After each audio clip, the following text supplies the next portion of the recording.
Hello guys, ఇదిగోండి seat number ఎందుకు మార్చారు అనేది బోర్డింగ్ అయ్యేటప్పుడు మార్చిచ్చారు. మరి ఎందుకు అనేది నేను మళ్ళీ చెప్తాను. ఓకే, 37F నుంచి 29Fకి ఇచ్చారు. ఏందిరా అని అడిగితే, సార్ మీకు ఎక్సెల్ సీట్ ఇచ్చాము సార్ అంటే, అది కూడా ఎక్సెల్ అంటూ ఇచ్చారు.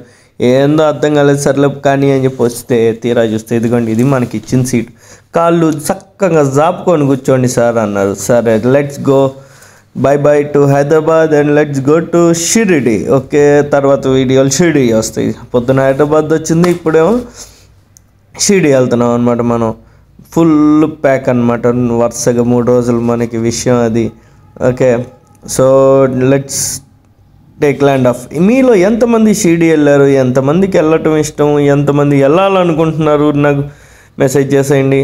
Okay, so next coming by boy to Hyderabad and Shirdi. Already చెప్పా కదా, అదిగోండి ఎంత వ్యూ ఎంత బాగుందో చూడండి. అస్సలు సముద్రం పైనుంచి అలా వెళ్తూ ఉంటే. ఇప్పుడు సీట్ గురించి చూద్దాం. పక్క సీట్లో అయితే చక్కగా ముందు సీట్కి ఆనుకొని ఉండిద్ది, మీకు కాస్త స్పేస్ ఉండిద్ది మీరు కూర్చున్న దానికి, ఆ ఫుడ్ టేబుల్కి. దీనికి అదేం లేదు, బొక్క ఎక్సెల్ అన్నాడే కానీ అదేదో మొత్తం కాంపాక్ట్ వర్షన్లో మొత్తం లోపల పెట్టిచ్చాడు. అదిగోండి దాని మీద వెయిట్ పెట్టలేరు, ఏమి పెట్టలేరు, ఒక బ్యాగ్ పెట్టలేరు, దాన్ని తగిలించడం లేరు, ఏమీ లేదు. తుష్కి నాకైతే ఈ ఎక్సెల్ సీట్ నచ్చలే. మీకు ఎంతమంది నచ్చిందో చెప్పండి.